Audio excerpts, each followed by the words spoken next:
Snow, baby. All right, it's your boy No. We are back on the No Show, and today I'm interviewing Anthony Garrett. All right, so let's just get into this right now. I know you got a lot of stuff going on. I appreciate you taking some time out to talk about what's going on. Oh, yeah. Oh, bashful here. So let's just get into it. I know you got an event that's coming up in a couple of days. Mm-hmm. Saturday, Tulsa, Oklahoma, FCF 61. Going to be the co-main event, heavyweight bout. Going to go for another W. Move on to whatever's next. You know, hopefully get that win. God willing, be in there.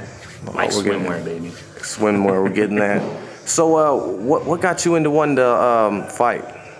I mean, I started way back, right after college football. Kind of messed around for a couple years, working as a bouncer and then head of security down at Martini Corner, and then Power and Light. And had started doing some MMA training and then fell in love with it after about 2 years of training like twice a month just for some stress relief and stuff like that. And I'd been lifting weights the whole time and had my first fight on a dare at Martini Corner for Barton's Brawl. I don't remember what year, but knocked the guy out in the first round, and he was like 3-1 and I knocked him out, so fell in love with it ever since. Instantly, the moment his lights went out. Yeah. What got you into doing fashion too, though? I know you're doing fashion now. So that is all thanks to Champ Calloway. He's one of my absolute best friends. Met him at Title Boxing Club, and he actually was the assistant general manager a little bit ago, and he handed the keys over for that to one of my other best friends, Deshaun Hammonds.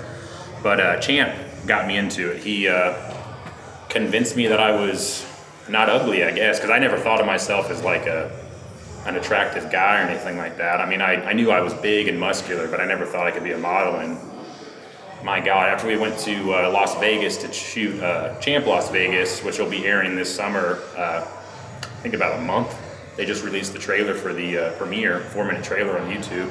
Yeah, I seen it. It was. Yeah. I want to go into that now that we're talking about it. What how about that experience? What's crazy about being on a sitcom of a reality TV show? We were being filmed 24 hours a day. So it was nonstop, no matter where you went. The only place that we had privacy was the bathroom and I think the bedrooms. I don't know. Now, I know you can't give me any spoilers. No, I can't tell you. I know. But can you just tell us one thing? Is there going to be any drama with you in there? Yeah. There were some alliances made that caused some drama, and then there was some real life drama that more or less I helped out with, I guess you could say. Kind of had the you had to protect somebody. Someone was I see like it. that. But yeah, it was cool. Made a lot of good friends, and I said it in the trailer. If you watch the trailer, you hear me say it. It's literally the most fun thing I've done in years. I had a blast, absolute blast for it. And, like I said, Champ Calloway's the dude, and it'll be airing, I think, in a month. There's going to be a bunch of episodes and the live reunion. Oh, you're going to have a reunion too? Reunion, man, we got to watch that. I've already watched a couple of that clips, though, man. It was looking epic. 30,000 views in a day on YouTube. I was like, that's pretty badass. That's epic. That looks epic. Mm-hmm. So going into this fight, is there anything that you're more focused on now that you're fighting this dude coming up in a couple of days? The dude I'm fighting, Brian's his name. He's from Oklahoma. So I think going into this, I'm just going to have fun with it. Because, he's the hometown dude. He's the guy. He's got all the stress, all the worries on him. If he loses to me, that's in front of his hometown, his family, And he's a tough dude, but the thing is, I'm a big, tough dude as well. So it's not an easy fight for either of us. I'm going in there just to bang and have fun, and I think he's the one that's going to be carrying a lot of stress on his shoulders. But he's been through it, so he'll be game just like I'm game. I'm ready for anything he's got to throw at me, to be honest. So I'm just looking forward to it. I just want to hit somebody. That's all. Tired of this controlled sparring with all you guys here at AJJ. How long have you been with the AJJ? Oh, man, I don't even know. I was asked that today by one of my clients. I had I had 2 sanctioned fights and 6 non-sanctioned fights before I even found AJJ. And the way I found them was Tamaine Babalua. I worked with him at a Title Boxing Club, and we didn't know each other that well, and he was like, you got some skill on the heavy bag. He goes, you ever fought before? And I said, yeah. And he goes, well, yeah, me too. I'm at AJJ. And I was like, I don't really have a fight team. I run around training with a few guys here and there, and John Brown out of Revolution Gym, and Derek Bohai, and a few other guys like Josh Reed and Jeremy. What was Jeremy's name? Weirden or something like that. Great people, just never a solid team that I really needed. And then garages and stuff like that, like where we would train. And then met Crawford and never looked back, never stopped coming. So been a long time since I was an amateur, like early in my amateur career. So long time. And then I see you started training people, and you started, just out of the love of the sport. What made you is that what made you want to start helping people with self-defense? So my personal training, and when I teach people boxing, kickboxing, and jiu-jitsu, and even weightlifting, that starts all the way back to when I first got out of college football. I actually started being a personal trainer at Title and was teaching classes there, and that's when I fell in love with that. And then I've been certified and all that good jazz, and been doing that. I mean, that's my full-time job now, besides fighting and modeling. So, and I am a professional model now, so I get paid quite well for the gigs that I do and stuff like that. So it's. Have you? Well, tell us what's one of your craziest model experiences that you've experienced so far? Probably some of the underwear shoots I've done. Love the guy to death, Harley Wood. He's a great photographer. And the underwear shoots we've done, I mean, they're out there. Like they're good out there, if that makes sense. Like I would never have come up with the ideas, if that makes sense. Is he the one that did the one where you're like halfway in the water and halfway out? Mm-hmm. Yeah, that was genius. He's the one who did the shower shoot. Yeah, he's genius. He's really talented. He's from here, lived in Miami for a while, and then came back, and he's a very good. Yeah, his work's amazing. There's a lot of really good photographers here in Kansas City, but I'd say, and don't no one get mad at me, he's probably the best I've shot with so far. He's got some serious skill. That's because he was a model before, so he's got both sides of the eye, if that makes sense. Yeah, sorely underestimated from Kansas City, Kansas to Missouri. There's a lot of videographers, photos, models, rappers, etc. There's a lot of good talent in both areas. Yeah. So with one of the things that's coming on right now with you, as far as your fight, is there anything that's got you worried about this guy? I mean, he's a heavyweight, and all heavyweights have heavy hands. I mean, that's any worry that you go into a heavyweight fight is one punch can put you out. Other than that, like I said, I'm just ready to have fun. I'm ready to test myself, and I'm ready to test him completely and fully. But yeah, I just gotta. He's not as tall as me, so I just need to watch out for his heavy hooks, and I think I'll be fine, to be honest. Are you driving out there? Or? Yeah, I'm driving with my dad. He's gonna corner me again. Unfortunately, my normal corner guys can't go. Deshaun just had his son, Superboy, and then a few of my other teammates are just either out of town or working, just can't take off. And I actually asked, so two of the guys I train, Ryan Hunter, he's with the Chargers, and then I asked if he could do it, but he's actually got to go to Detroit this weekend. And then Jordan Willis, I was going to see if he could do it, but he's so busy. He's with the 49ers right now, and he's got, appointment after appointment, meetings, workouts, stuff like that. So I didn't really want to bug him with it, and I've only known him for like 4 months. So, but I think it would have been a cool experience for both of them, be in the NFL and then also see what the other side, yeah, fighting, because they're obsessed with this. Like I love watching them, I love training them, I love helping them, working with them for everything, because they're extremely talented dudes. But they're really good at one sport, and then they're talented at my sport too. I mean, don't take us wrong, guys. You can't keep up with me, but I mean, you guys tear up other people, and it's very nice to see them being so green but so talented, if that makes sense. Right. I mean, we've all seen that MMA and football have merged together, and there's some athletes that have done pretty well that have gone into this sport. So, with all saying all that, do you have anything that's coming up after this fight as far as fashion? Yeah, so there's 2 reality TV shows I've been on. There's The Champ Las Vegas, which we just all saw the trailer a couple of days ago, that airs this summer.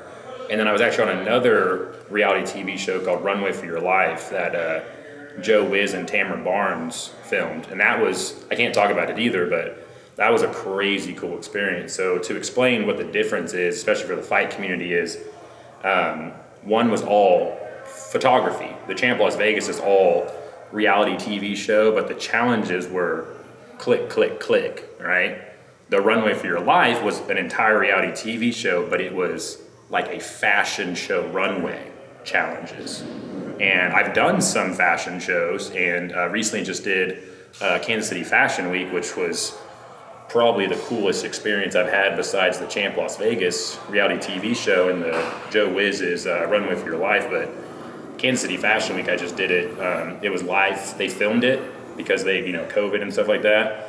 But that was probably one of the most well put together things I've ever done, like ever. Like compared to Division I football, Bellator, Shamrock, Blue Corner, FAC, it was so well put together and so organized. And I didn't tell anybody this because I wanted to get in and out because I had to train before and after. But they'll see this, and those people there. It was at White Iron Ridge Mansion, and it was phenomenally put together. Crazy cool event too.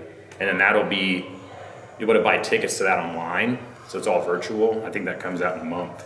Oh man, it's gonna be dope. I can't talk about it either because they're selling tickets, and you'll watch it later. Well, how does it feel for the fighter community to what can you tell these fighters? I mean, because we all know wanting to pursue fighting, it's not a lot of money in that, especially as an amateur or someone that's trying to get in there.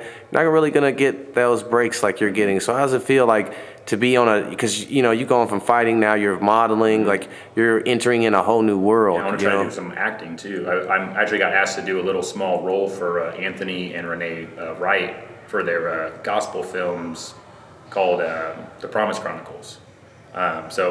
But to answer your question, what I have to say for amateurs, professional fighters, if you're just not making enough money, you need to venture out into anything and everything you can do. Have a 9-to-5 job. Teach people your workouts, because your workouts are hard. All my clients get destroyed by my workouts, and they're all fighter based. I don't do bodybuilding. I don't do all that stuff. I know how to do it, but I just don't do it. It's all functional, structured training for fighting, whatever they want to do. If it's just straight self-defense, they still do workouts to be better at self-defense. Kickboxing, boxing, jiu-jitsu, wrestling, it's all functional. Kind of like a Bruce Lee philosophy. It has to be functional for what you're doing, otherwise don't do it. It's pointless, right? But yeah, so I don't know, I just love it all, and as I said, if you're passionate about fighting, you gotta make it work. You gotta do things to make enough money to keep fighting. I model for fighting, I fight and train people to make money to take care of my daughter and then me, and that's it. I don't worry about anything else. I love my family, I love my friends, I love my teammates, I love everybody, but everyone knows the only thing that really matters is your blood, like my daughter, and then I have to take care of myself to be able to be there for her and be a good father, a good role model, and everything like that. So, but yeah, just for the advice for them, just do whatever you have to do, make it work. If it's your dream, make it work. End of story. Like I said, train people, hold mitts for people, teach people, charge $20, $25 an hour. Just at first till you get better at it, that's how I got good at it. I held mitts for people for free just to get good at it. Melvin Wesley helped me learn how to do mitts. You got to do it for free to get good at it, because you got to learn how to catch punches, you got to learn how to catch kicks, catch elbows, catch knees. Learn what you're doing, learn the technique so you can teach it. And the crazy thing, when you learn to teach things and you start teaching people, you get better yourself. Period. I've gotten so much better at striking, jiu-jitsu, and wrestling by slowing it all down and teaching the younger fighters, the amateur fighters we have, helping out some of the other pros we have, and the kids that we train. It just, the more you do it, obviously, practice makes repetition. Perfect. Yeah. So with all this coming at you, and you're already looking into getting into modeling, you're into modeling, but going into acting, you're going to another world. I mean, if someone would have told you this 7 years ago, that because basically right now you're on top, everything's happening pretty much in your favor, which is blessings, and it's well deserved. If anyone knows you, how hard you struggled and the work that you put into everything. Me, looking on the outside, have known you and seen the struggles that you've gone through and the the way that you're moving now. It's beautiful to see. It's inspirational for people to know that, you just keep going no matter what's like. Yeah. Life's like fighting, you don't give up on anything. You keep coming up even if you get knocked down. And you're a big beacon for that, for us gym mates, us brothers in AJJ, us jiu-jitsu people, everyone that inspires to do that. Once you let you know that you are helping a lot of us out, just seeing you go that way, brother. Oh yeah. I mean, I came from rock bottom, you know that. Yeah. Week in the hospital, complete, and I don't like talking about it that much, but I already told my ex about it. She's seen the articles I've done. Suicidal thoughts were the worst thing I've ever experienced in my entire life. But the fact that I have risen out of such a dark place into what I'm doing now, like you just said, has actually given, and I'm not going to say any names, but guys that here, guys that you may have met just in clients, people, women, kids, have seen what I've done, and because I'm open about it, they're open about it now.